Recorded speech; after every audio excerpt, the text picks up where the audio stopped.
Hello there, and welcome to another episode of Media Mentality, where I just want to review, react, and recommend something that I find interesting in hopes that you find something interesting too. Points don't really matter, even the review might not even matter, but if you can find just one thing that I say that makes you want to look up whatever I'm talking about, then I've more or less done my job. That's all it's really about. Today, this is more of a funny haha crisis of conscience of getting older and realizing certain indie rock outfits have always either eluded me in enjoyment or I just flat out couldn't find the appeal, and COVID and being jobless for a while and just, growing older has gotten me to the point of understanding a bit more.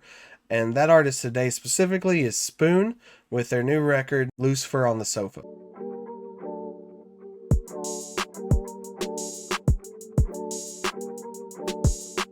Spoon is an indie rock band that's been around forever, almost at the conception of what we deemed indie rock to begin with, way back with their first record in '96, and they haven't really stopped, with just decent spaces throughout with 10 records so far. And I do remember giving them a shot a couple of times. Ga Ga Ga Ga Ga is one of their definitive records, and is considered a legendary indie rock album. They Want My Soul and Hot Thoughts have kind of given them the national recognition that they've probably always deserved, and I remember trying to check out those records too, and just think vaguely I remember They Want My Soul being bland or dry or uninteresting, and the Hot Thoughts title track has only grown on me in the last couple of years. But really, this goes back less to Spoon for a second, where either you could say this record has sold out enough for it to fit my complacencies and expectations for this type of indie rock, or maybe I've just finally gotten bands like this.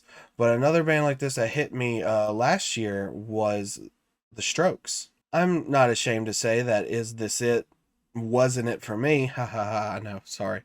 Very sorry. But for some reason, their 2020 record, The New Abnormal, just completely spoke to me. I didn't listen to it until last year, and I realized that there's an evolution to the feeling of teenage angst when you are almost a 30 something, or even, an old soul 20 something, I guess. And that is adult ambivalence. And I've really finally connected to it. And well, what I would say is a mellow form of being melodramatic has really just registered to me finally. And Spoon really feels like on that spectrum, especially with Lucifer on the Sofa, and has really encouraged me to want to go back to their discography after this. I really enjoyed a lot of this record. It actually feels like a bunch of 80s Americana a little bit more to me, but through the more lazy, sophisticated edge that is implied of indie rock of the last 20 years. Think of Cold War Kids and War on Drugs and Phoenix, maybe a bit of Shins and TV on the Radio.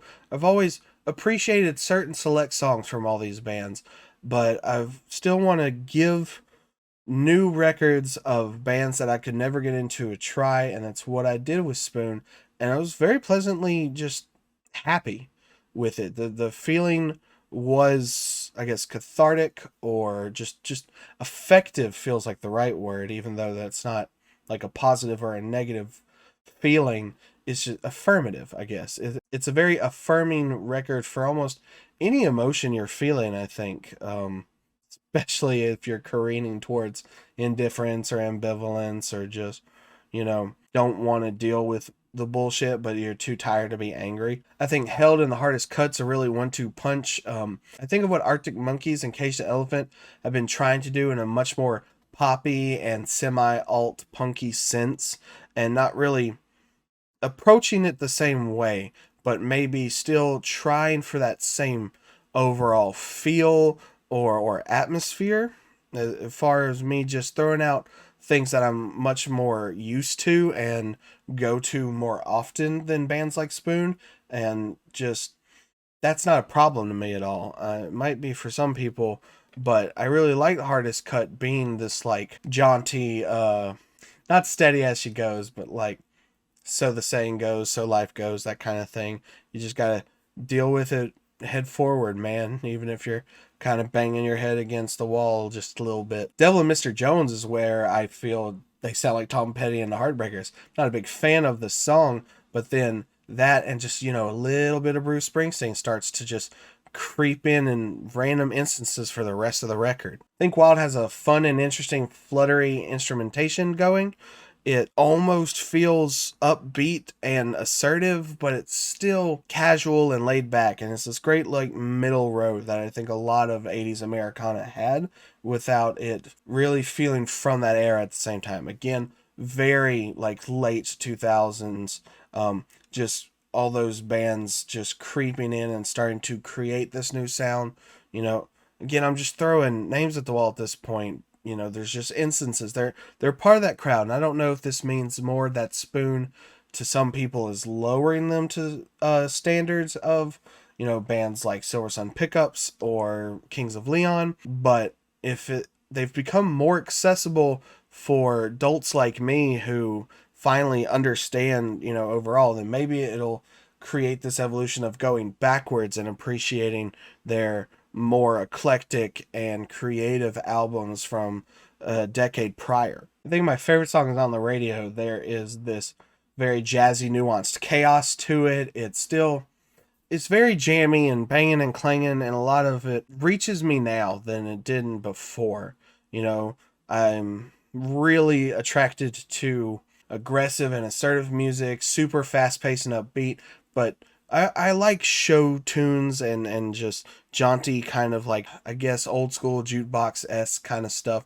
And I think Spoon, probably in general, but definitely on this record as a whole, have a very magical sense of making things sound nostalgic and old while still being new and at the forefront of this grouping. It doesn't feel like they're falling behind of any other of their peers, whoever you want to throw at it, or anyone new. I think they're still keeping up very well. I think Lucifer on the Sofa is really interesting.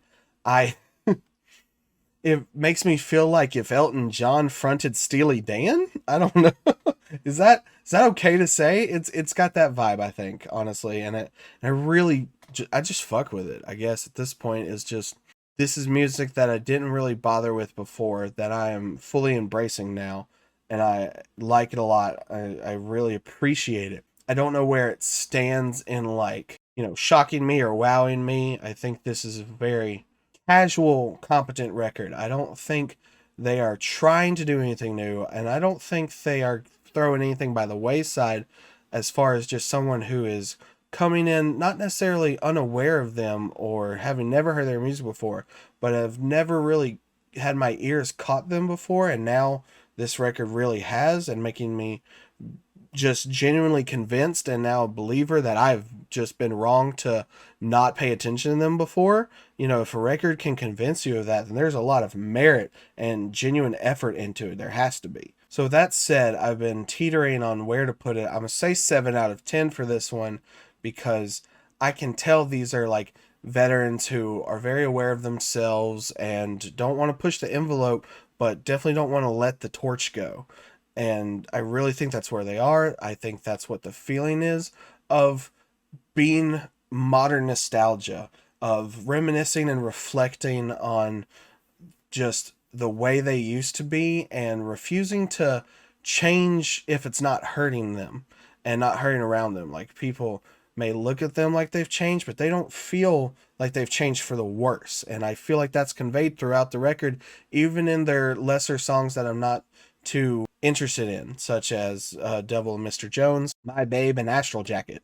But yeah, that's it for this one. I think it's always a big, huge plus to just come away happy that you heard a new record and has convinced you to go back to something you haven't really paid attention to before. That's always a major plus, regardless of, you know, the number system is just a file system for me to keep up with shit for the end of the year. And, you know, there is some more value to it. I'm not going to put this above a lot of, like, you know, metal and electronic records that I'm going to be obsessed with, that I'm still looking forward to this year or whatever. There's that kind of thing. But I don't really want numbers to get away from the fact that, regardless, even if I did give this a 6.75, which was what I was thinking to begin with, this is definitely a record I think anybody who likes any of the bands I named, even if they only slightly sort of kind of resemble each other in any way, even just a tiny bit, If you like any of those, you should check out this record. That's all there is to it. That's all I want. Thank you for listening, watching. Like, share, subscribe, as always, and see you next time.